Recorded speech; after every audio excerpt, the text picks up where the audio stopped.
Assalamualaikum warahmatullahi wabarakatuh. Jumpa kembali bersama dengan channel Ripa Official. Channel ini akan menyajikan beberapa video-video dan baik tutorial, begitupun dengan vlog-vlog kami. Sebelum kita lanjut video kali ini, ingat like, comment, share, dan subscribe channel Ripa Official. Terima kasih. Semoga bermanfaat.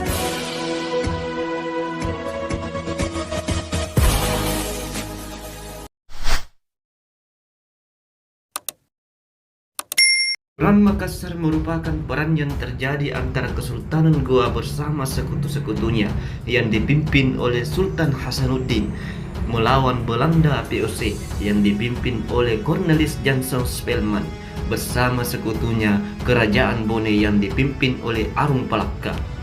Peran ini dimulai pada tahun 1666 dan berakhir pada tahun 1667 yang ditandai dengan ditandatanganinya Perjanjian Bungaya. Perjanjian ini bisa dianggap sebagai deklarasi kekalahan Kesultanan Goa. Meskipun Kesultanan Goa dianggap merupakan pihak yang kalah, namun banyak pembesar-pembesar kerajaan atau bangsawan Makassar yang menolak menyerah. Mereka tetap melakukan perlawanan terhadap VOC. Bahkan beberapa di antara mereka memilih meninggalkan Sulawesi dan membantu perlawanan kerajaan-kerajaan lain untuk menghadapi VOC. Berikut ini merupakan 5 bangsawan Goa yang menolak menyerah pada Perang Makassar. Pertama, Karaeng Karundrum. Bangsawan Makassar menolak menyerah. Yang pertama adalah Karaeng Karundrum. Karaeng Karundrum penasehat sekaligus Mangkubumi Kerajaan Goa menentang keputusan Sultan Hasanuddin yang menandatangani Perjanjian Damai Bungaya dengan Belanda pada 18 November 1667. Karaeng Karundrum memilih terus berjuang. Karaeng Karundrum yang bermukim di Bontala mempersiapkan diri pada 21 April 1668. Pecahlah kembali perang. Pasukannya dengan cerdik menembus beberapa blokade pasukan dan menuju Banten Rotterdam yang telah dikuasai VOC. Aksi-aksi penyerangan Karundrum membuat pasukan Belanda dan sekutunya Arum Palaka dari Kerajaan Bone kelimpungan.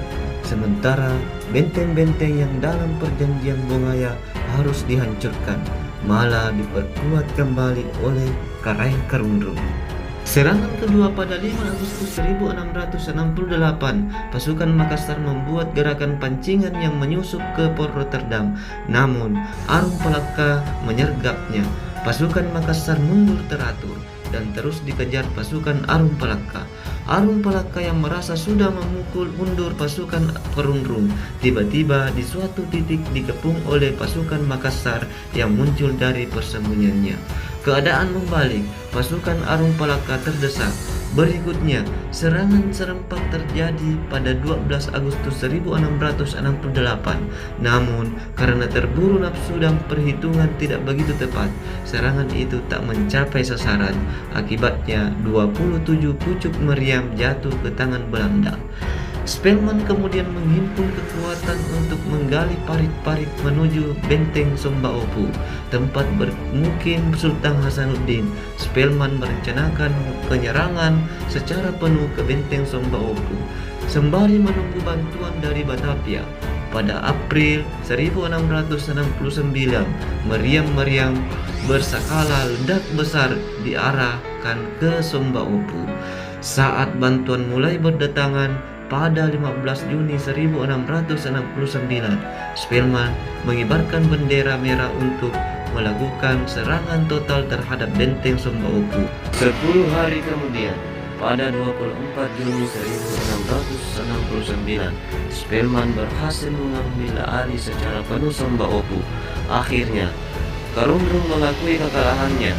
Perjanjian damai abadi diadakan di Batavia pada 20 Desember 1669. Delegasi dari Goa antara lain Imam Pasomba mewakili Sultan Hasanuddin dengan 140 pengikutnya dan Karundrum diwakili putranya. Yang kedua, Karaeng Geleso. Bangsawan Makassar menolak menyerah yang kedua adalah Karanggalesong. Karanggalesong bernama lengkap Imanindrori Ikare Toje Karanggalesong. Ia lahir di Monto Majanang, Bantaeng, Sulawesi Selatan pada tanggal 29 Maret 1655. Karanggalesong adalah seorang laksamana Angkatan Laut Kerajaan Goa yang terus melakukan peperangan di laut melawan VOC, bahkan setelah perjanjian Bungaya ditandatangani Sultan Hasanuddin. Dipercaya bahwa Karanggalesong adalah pangeran putra dari Sultan Hasanuddin itu sendiri dari permasyurinya yang keempat setelah kekalahan kerajaan Goa dari VOC yang bersekutu dengan kerajaan Bone. Setelah perjanjian Bungaya, dalam dokumen kontrak Karanggalesong berpendapat yang menyerah hanya Raja Goa. Itu tidak berarti peperangan harus berakhir. Jadi Karanggalesong bersama adiknya Ipatima Dentakontu dan rekannya Karang Bontomarenu masih terus berperang di laut, terutama sekitar perairan Pulau Jawa dengan membantu perlawanan Trunojoyo dan Sultan Agen Tirtayasa. Karanggalesong meninggal karena sakit di Ngantang, Malang, Jawa Timur pada tanggal 21 November 1679. Sebelum Trunojoyo menyerah, ia kemudian dimakamkan di Ngantang. Yang ketiga, Ipatima Dentakontu. Bangsawan Makassar menolak menyerah yang ketiga adalah Ipatima Dentakontu.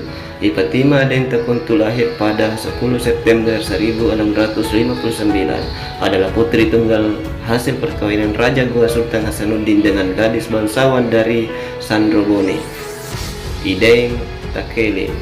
Jika sang ayah mendapat gelar ayam jantan dari timur, maka seorang penyair Belanda memberikan julukan Garuda Betina dari Timur kepada Patima. Julukan itu diberikan karena keperkasaan Patima dalam memimpin pasukannya dalam setiap peperangan. Ipatima diberi kepercayaan oleh ayahnya untuk memimpin pasukan Serikandi, namanya pasukan Balira. Setiap menghadap pertempuran, pasukan Balira ini juga selalu diikutkan. Mereka selalu dikawal oleh pasukan Tubarani yang didominasi kaum laki-laki. Yang keempat, Dem Mengalle. Dem Mengalle merupakan salah seorang bangsawan dari Makassar setelah kerajaan Goa kalah dari VOC pada Perang Makassar 1666 sampai 1667. Dem Mengalle bersama 250 pengikutnya meninggalkan Makassar dan merantau sampai ke Ayutthaya, sekarang Thailand. Pada tahun 1674, Raja Perhanarai menampung Dem Mengalle seperti umumnya para bangsawan asal Bugis Makassar, segera membuktikan kepriawaian sebagai prajurit profesional di Asia Tenggara. Sayang, Dem Mengalle terlibat konflik dengan penguasa lokal. Ia dituduh akan melakukan pemberontakan bersama orang Champa dan orang Melayu. Terjadi pemberontakan Makassar pada akhir 1686 antara koalisi Dem Mengalle, pangeran lokal, pemukiman Champa, Melayu dan Persia melawan pasukan kerajaan Siam yang dibantu serdadu Eropa. Yang kelima adalah Syekh Yusuf. Bangsawan Makassar menolak menyerah. Yang terakhir adalah Syekh Yusuf. Syekh Yusuf Abul Mahasin Tajul Khalwati Al-Makassari Al-Bantani.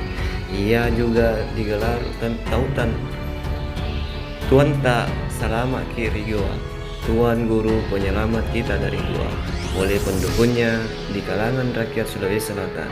Syekh Yusuf lahir di Goa, Sulawesi Selatan pada tanggal 3 Juli 1626. Ketika Kesultanan Goa mengalami kelaparan terhadap Belanda, Syekh Yusuf pindah ke Banten dan diangkat menjadi mufti di sana.